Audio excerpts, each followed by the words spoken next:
¿Ha habido alguna respuesta del Parlamento o del gobierno a la posibilidad de hacer una nueva ley o hacer un cambio en la ley minera? Y por otro lado, si es que la nueva ley está dentro del marco de la constitución política del Estado. A ver, Henry, tal vez, y después Alberto, podrías complementar. Adelante, Henry. Sí, me refiero a estas preguntas. Bueno, como siempre lo hemos hecho en la Fundación Milenio, una vez que hacemos la publicación, inmediatamente distribuimos ejemplares de la publicación a diversos sectores, entre ellos siempre les hemos hecho llegar a autoridades de gobierno, a parlamentarios de las distintas bancadas, en fin. Lamentablemente, nunca hemos tenido respuesta de parte de las autoridades de gobierno, que son muy reacias a compartir diálogos, discusiones, en fin. Y claramente hoy día no se dan condiciones como para que esta iniciativa de un proyecto legislativo pueda debatirse en el Parlamento. Ustedes saben perfectamente que hace mucho tiempo que el Parlamento está prácticamente bloqueado y es sencillamente imposible aprobar nuevas leyes. De modo que, siendo realistas, estamos pensando que esta es una propuesta que probablemente encontraría mayor acogida a partir de las elecciones del próximo año, ojalá con un nuevo gobierno, con un nuevo parlamento y quizás incluso con una recomposición del poder judicial. Si esas condiciones políticas e institucionales se dan, probablemente esta iniciativa pueda tener un chance de ser discutida y eventualmente aprobada en el Parlamento, o al menos podría servir de base para que el Parlamento o el gobierno, el próximo gobierno, trabaje una nueva propuesta legislativa en materia minera. Ahora, en cuanto a si esta propuesta contempla o no una reforma constitucional, debo decir que hemos trabajado una propuesta de nueva ley que se ajusta al marco actual de la Constitución, es decir, que no requiere un cambio de la Constitución.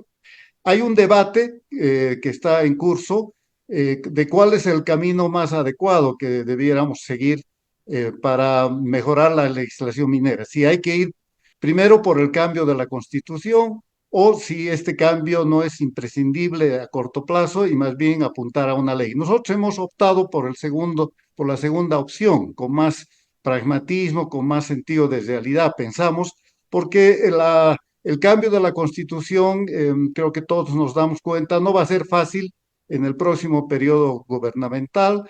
Hay otras urgencias de política pública, en fin.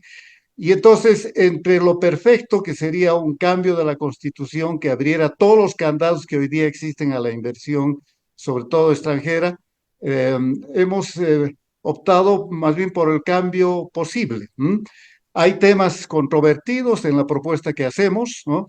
Por ejemplo, la sustitución del actual contrato minero administrativo por la figura de un contrato de concesión minera que aproximaría los contratos a la figura de la concesión minera que exigió por mucho tiempo en el país, pero sin llegar a ser exactamente tal, ¿no? Hay otras propuestas que son cambios de fondo, eh, pero reitero, respetando el marco constitucional vigente.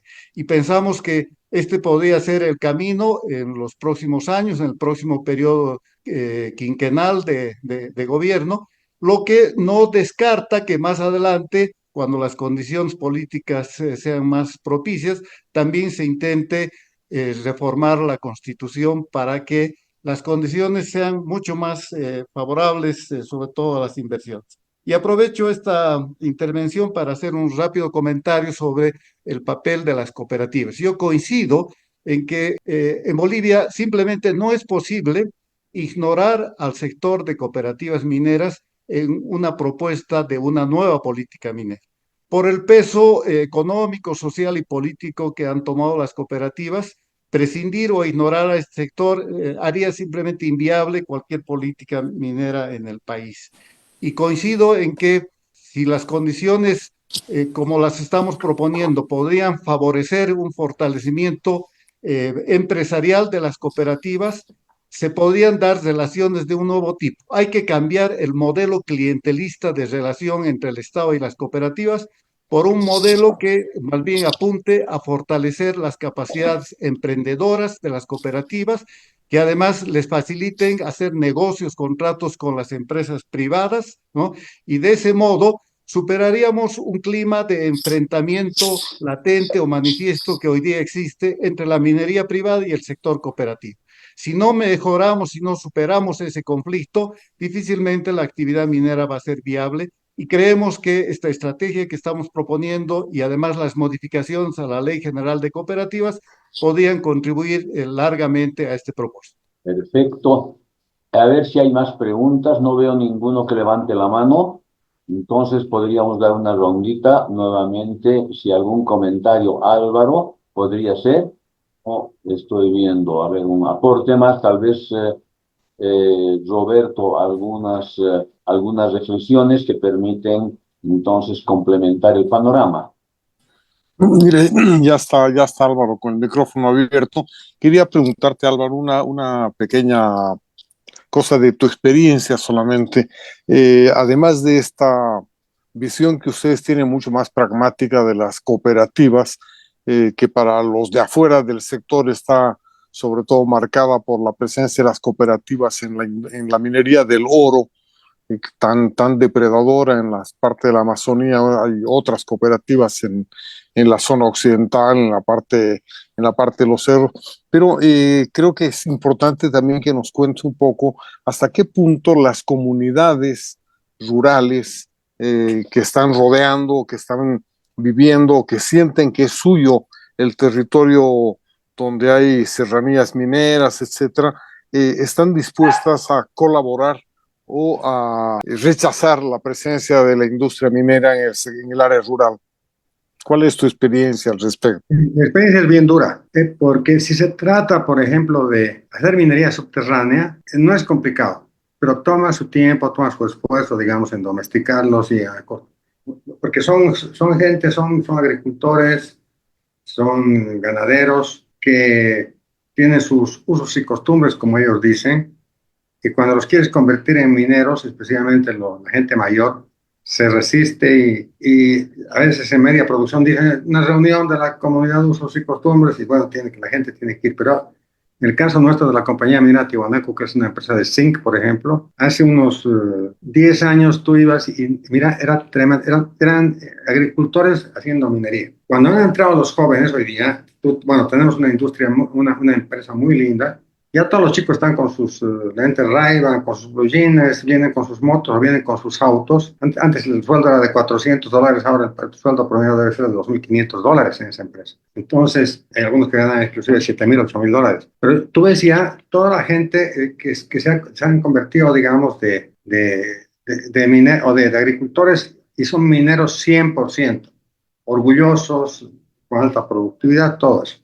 Eso cuando es minería subterránea. Pero hemos estado trabajando con el cobre, con un pequeño cielo abierto todavía, pero que con el cielo abierto tú lo que estás haciendo es afectar, digamos, inclusive el paisaje de la gente, que dice, puta, aquí estaba mi cerro, no está el cerro, ¿no? Y bueno, ahorita estamos en ese tránsito, tenemos 3 comunidades con las cuales negociamos y sufren. Además, ellos creen que el mineral es de ellos, ¿no? Nos dicen, pues, si es nuestro mineral, ustedes tienen que pedir permiso, que aquí, que allá. No es cierto, ¿no? Ellos, pero es lo que llevan ellos en su imaginario, es lo que llevan en el fondo, porque ellos no discriminan, digamos, como nosotros, ley minera de la ley de la tierra y demás. No, para ellos el cobre o el zinc o lo que está ahí es de ellos, ¿no? Entonces tenemos que negociar términos con ellos. Es complicado y tiene que haber una ley. Yo veo lo que he visto en la última ley, la que tenemos actualmente, y la ley que están proponiendo ustedes, por ejemplo, no consideran ni contemplan el tema real de las comunidades. Se trata de ignorar, pero es como un poco ocultar la cabeza como la destruye, ¿no? Porque y hay pues una serie de mañas en las comunidades, porque ya casi todos viven en La Paz, pero siguen registrados en la comunidad y cuando hay que negociar algo, pues, se van desde el alto hasta el lugar donde estamos, sus berrinches y sus chillidos y todo lo demás, y nos complican la vida. O sea que tiene que haber algo muy realista en el tratamiento de la ley minera con las comunidades indígenas, especialmente en el altiplano. Porque ellos están muy bien organizados. Entonces, porque si no va a ser posible, especialmente yo digo, cuando veamos una mina de cobre gigante, por ejemplo, que tiene que barrer una serie de lugares, etcétera, etcétera, las negociaciones van a ser complicadas, se van a lograr, pero van a ser complicadas, pero tiene que haber un marco jurídico que ayude a eso. Porque para ellos, la ley minera actual, digamos, dice que un porcentaje de las regalías va a ir para la comunidad, que aquí, que allá, y se acordarán algunas cosas, pero es una ley que ellos la ignoran. La ley dice que no te pueden parar la producción, que lo único que puede parar la producción es la autoridad administrativa minera, pero en la realidad si quieren pararte, te paran la producción. Si tú, digamos, quieres poner policía, todo eso como te faculta la ley, arma un quilombo, es pues tremendo. Entonces, es un tema que hay que mirarlo muy seriamente. Que se puede trabajar, se puede, pero es muy laborioso y te puede hacer asustar a un inversionista inclusive. De repente, más adelante, yo puedo hacer un par de propuestas de lo que se debería contemplar una ley minera en el tema de comunidades, porque es nuestro pan de cada día, además es nuestro dolor de cabeza cada día, el trato con las comunidades. A ver si es que hay más preguntas o aportes. Avanzando con un pequeño resumen, pero de todas maneras hay una oportunidad todavía de participación, yo diría, hay una demanda, hay capital y además hay mineral. O sea que las condiciones generales están dadas. Por otro lado, como recomendaciones, hay que hacer ajustes a la ley, pero también podría ser que sean ajustes menores, con decretos, etcétera, hasta que hayan condiciones para la aprobación de una ley completa. Un aporte interesante es toda esta cadena que nos hace John, que empieza desde el cateador, la familia, la cooperativa y la empresa pequeña hasta llegar a la grande. Entonces, ese análisis realmente es interesante. Por otro lado, algo que aquí se puede subrayar es el importante rol de las cooperativas. Sin ellos no podría funcionar. Entonces, hay un actor importante en esa cadena y parecería que es un tema por delante. El proyecto de ley no ha tenido todavía mucha repercusión porque está ahorita preparándose, pero es algo todavía interrogante, pero se ajusta dentro del marco de la Constitución. Este es más o menos un resumen muy fuerte, y si sobre esto hay todavía algunas preguntas y aportes, yo creo que adelante, y si no estaríamos casi ya concluyendo con esta reunión. Quisiera hacer una pregunta al respecto a lo que se habló del contrato que ya estaba prácticamente cerrado con compañías alemanas en respecto al litio, que se terminó anulando. ¿Y cuánto tuvo que ver la política en eso? Y la otra pregunta es, en Chile aparentemente han habido compañías que han ido y han ayudado a explotar el litio, pero asegurándose de que gente de Chile terminaría aprendiendo y la tecnología se les daría para poder explotar. Y no sé si lo han llevado a nivel de baterías y solamente la explotación, pero si alguien sabe más al respecto, me gustaría saber. Complementamos todavía con la pregunta o aporte que pueda hacer Walter Guevara, y de ahí pasamos a Henry, que puede dar en una vez respuesta a todo, eventualmente Álvaro también después. Adelante, Walter, por favor. Que respondan la Juan Carlos, porque la mía es bastante marginal del mundo.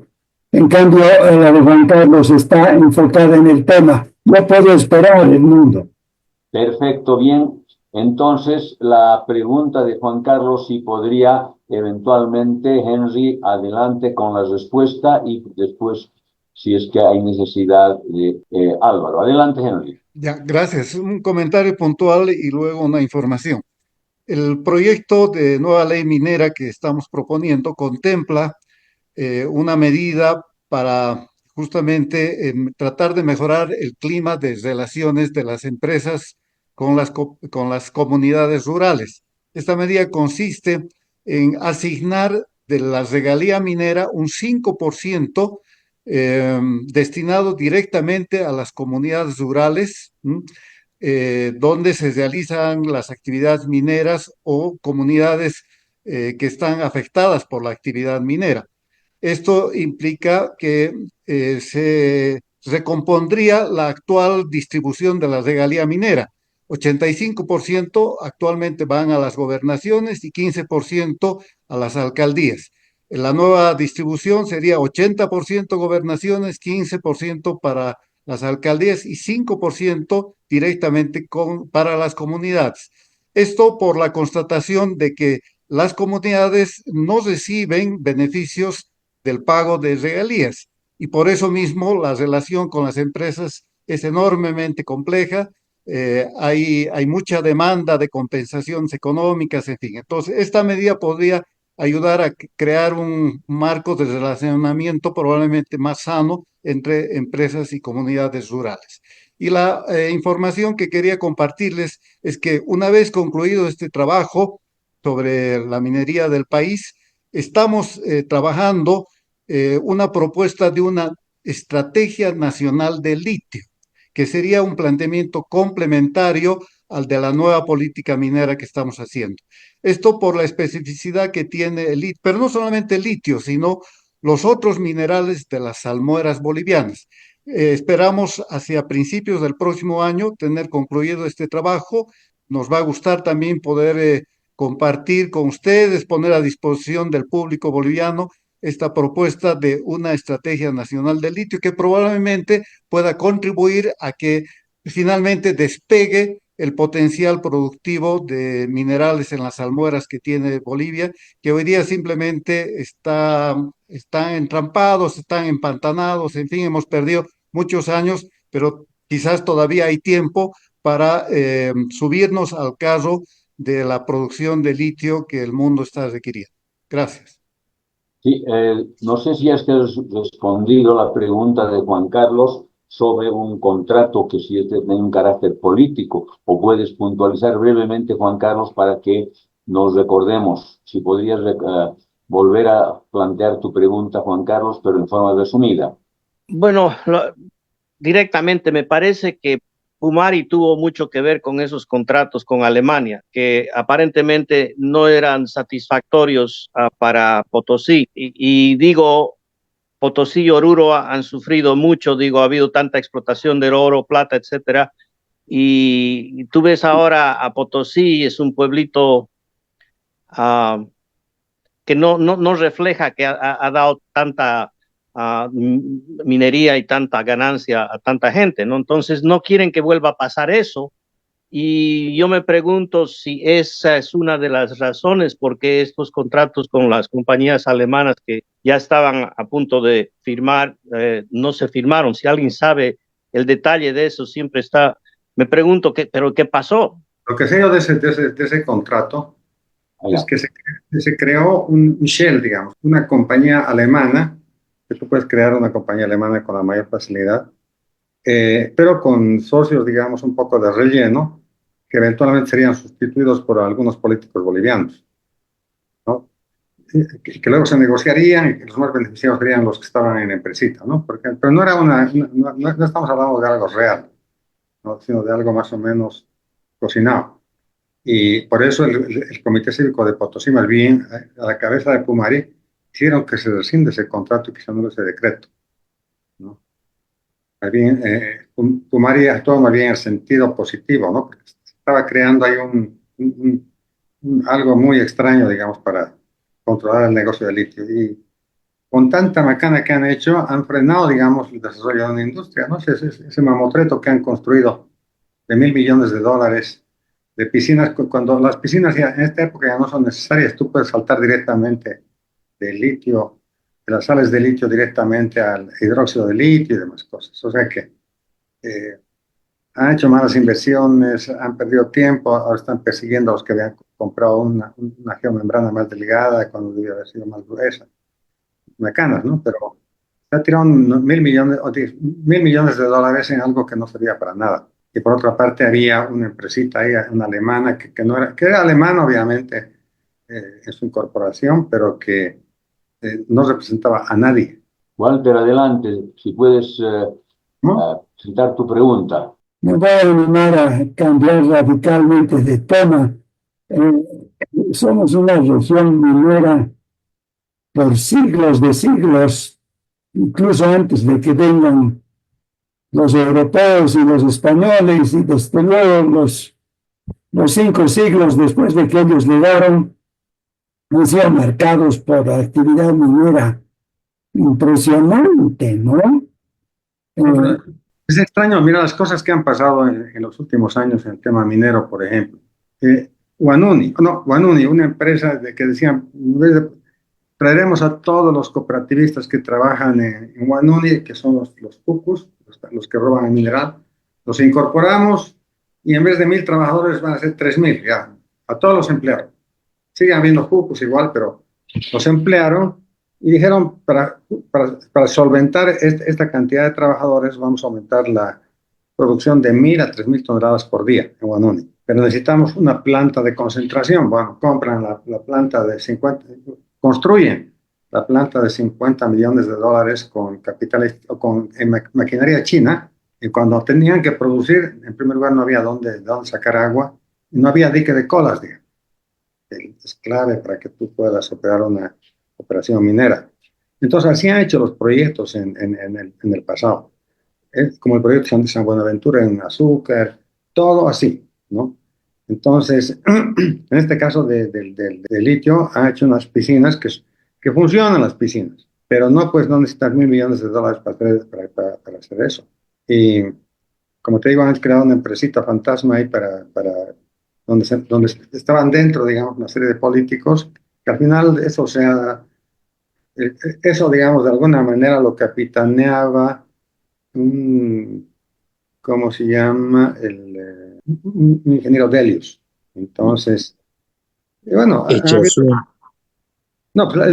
Chazú ha construido el mamotreto, el chivo de Chazú ha construido el mamotreto, pero el que ha hecho el contratito ese de alemán es Pasamos ahora la pregunta o el micrófono a Jorge J.R. Alba. Si puedes poner tu micrófono. Simplemente era un comentario sobre el punto que hicieron los dos expositores, Álvaro y Henry, sobre el rol de las comunidades en este tipo de emprendimientos, particularmente minería, pero no solo minería, sino también vemos turismo, ¿no? Es importante y es lo que lleva a hablar de la seguridad, no solo de la seguridad jurídica, sino creo que todo emprendimiento de esa naturaleza, en todo lugar, pero particularmente en esos sectores en el altiplano, necesita de algo que se podría llamar la seguridad social, o se la puede llamar de otra manera, porque con seguridad jurídica simplemente creo que no es suficiente. Es necesario, desde luego, muy necesario, pero no es completamente suficiente, sino también pensar en ese otro aspecto que entiendo por la intervención de Henry, también se ha contemplado esto en la propuesta de la nueva ley minera. Es eso básicamente lo que quería comentar, y tal vez ahí, a la luz de lo que ha sido expuesto sobre el rol que deberían jugar también las cooperativas en ser actores importantes, pero empresariales, y permitiéndoles asociarse con empresas grandes, extranjeras, etcétera. Tal vez las cooperativas podrían jugar un rol importante en esto de ser tal vez el punto intermedio entre la empresa grande y la comunidad. No sé. Pero en fin, yo resumo mi comentario a esto, que es bueno hablar de seguridad jurídica y tener, muy importante, pero también esto que podríamos llamarlo como seguridad social, ¿no? Y eso es válido en todos los países, yo diría, pero particularmente en el nuestro. Gracias. Excelente. Creo que ya no hay más preguntas y tendríamos que ir cerrando y resumiendo. Y aquí pero sí, por favor. adelante. Y me place de que aquella exposición que yo había hecho cuando mi paso como presidente de la Cámara de Minería de Oruro, el año 21, había propuesto justamente esta distribución, que a las comunidades llegue este 5%, y me place que aquello haya repercutido. Y es muy importante de que este dolor de cabeza que tenemos día a día, como decía Álvaro, en la relación con las comunidades. Y es más, las famosas teos que ellos llaman, ¿no? Las tierras de origen, que se empecinan de que podamos hacer inversión, poder tener, si ya tenemos los contratos administrativos mineros, y poder tener una planta, etcétera, poder comprar el suelo, que esto y lo otro, es imposible, es un calvario. Yo celebro el optimismo que tiene John para poder, a través del doctor Sanabria, que hayan podido ver de que a través de decretos supremos se puedan, no sé, hacer yo diría, un maquillaje, pero realmente tenemos que abrir la Constitución. Hay que cambiar la Constitución para que después lluevan esas inversiones que necesitamos. Nosotros estamos felices, me acuerdo en las rendiciones públicas de cuenta que dieron los ministros, se jactaban de las inversiones que teníamos a nivel zócalo, yo digo, ¿no? Cuando las inversiones de nuestros vecinos están en el cielo, ¿no es cierto? Entonces, yo creo que es muy importante y agradezco realmente poder haber participado y darme la palabra en este tema, porque yo creo que tenemos un gran futuro por delante, pero tenemos que tener reglas claras. La cancha de fútbol, o sea, los 90 minutos, no se achiquen los arcos, no se agranden los arcos y se muevan las líneas. Muchas gracias y muy buenas noches. Excelente. Creo que ya estamos. No, aquí Walter, ¿querías tú la mano? Aunque estás moviendo tu mano. A ver, Walter. Gracias, Edmundo. Tal vez yo estaba empezando con un prólogo que impacientó a la gente antes de que haga realmente mi pregunta. Es fuera de este campo, pero la dirijo a Henry, que es maravilloso autor de un ensayo que se llama ¿Cómo somos? Y también a Roberto, que ha reflexionado mucho sobre el rentismo, ¿no? Una manera de hacer la pregunta es esta. En siglos de actividad minera, no ha sido ese tipo de actividad la que ha construido una clase de instituciones que son más bien contrarias a la acción colectiva, a la empresa, que respeta los derechos de inversionistas extranjeros en términos similares a los que se dan en otras partes del mundo, y que han creado instituciones muy sólidas.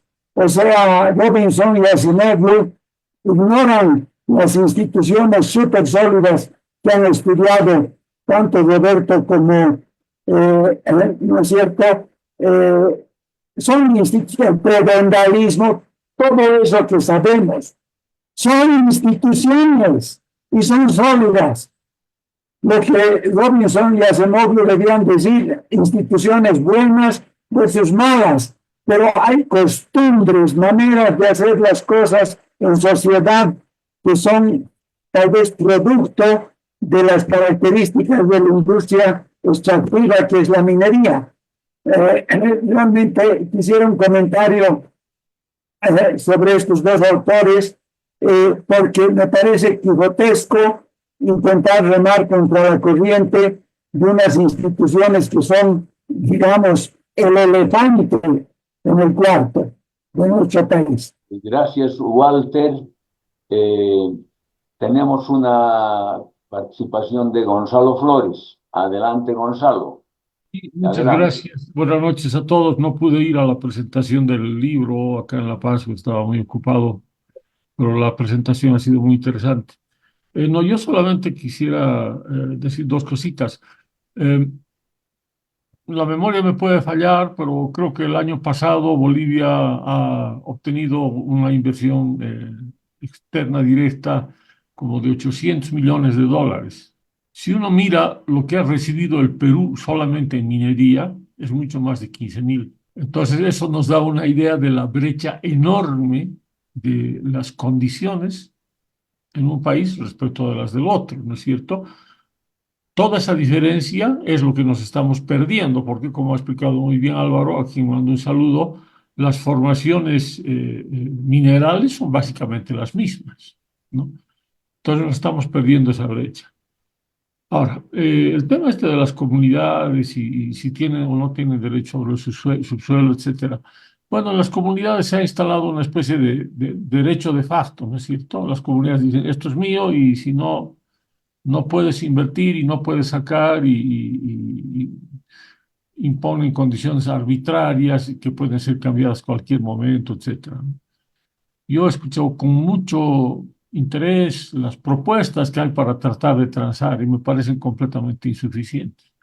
Yo creo que el país tiene que ser capaz de atreverse a decir, señores, tenemos que parcelar el territorio del país en propiedades mineras individuales cuyo derecho de propiedad se le compra al Estado. Pero una vez se adquiere el derecho de propiedad, ese es un derecho de propiedad ad eternum, y entonces se puede transar, se puede hipotecar, etcétera. Las comunidades creen que están haciendo un gran negocio cuando obstaculizan las inversiones mineras y cuando a veces esperan que el inversionista explore, instale maquinaria y entonces cuando ha hecho todo eso van y le toman el paraje minero y lo chantajean y le dicen, me quedo con la tierra, con los minerales y con tu maquinaria. Así no se puede avanzar. Se necesita un gobierno que sea capaz de imponer otras reglas de juego. Y yo lo siento mucho, pero esto necesita un gobierno realmente fuerte y hay que dejar de soñar con comunidades, con ancestros y todas estas cosas. Estamos en el siglo XXI y las comunidades también tienen que aprenderlo. Lamento la brutalidad de mi intervención. Muchas gracias. Perfecto. Bueno, creo que todo esto ya se tiene que ir cerrando y aquí yo quería resumir respondiendo las preguntas. ¿Se agotó la minería en Bolivia? La respuesta es no. Desafíos que enfrenta el sector es una inversión de 5.000 millones de dólares. ¿Cómo reactivar la minería? Seguridad jurídica y protección del Estado. ¿Es posible una minería sostenible y competitiva? No se lo ha dicho explícitamente, pero parece que flota en el ambiente que sí. ¿Qué políticas pueden promover el crecimiento de la producción minera? En la presentación de Henry habían 5 políticas que no las voy a repetir por el tiempo. ¿Y qué oportunidades de desarrollo tiene la minería? Duplicar la inversión o más y también incrementar fuertemente los ingresos para el Estado. Y con esto estaríamos resumiendo y respondiendo a las preguntas que se han formulado, que eran nuestro propósito. Agradecerles a todos y decirles que el próximo viernes seguramente tenemos otro tema que está ahorita gestándose y con eso pronto vamos a llegar a 200 reuniones. Un saludo a todos y felicitarles por la participación. Estaremos entonces el próximo viernes. Buenas noches.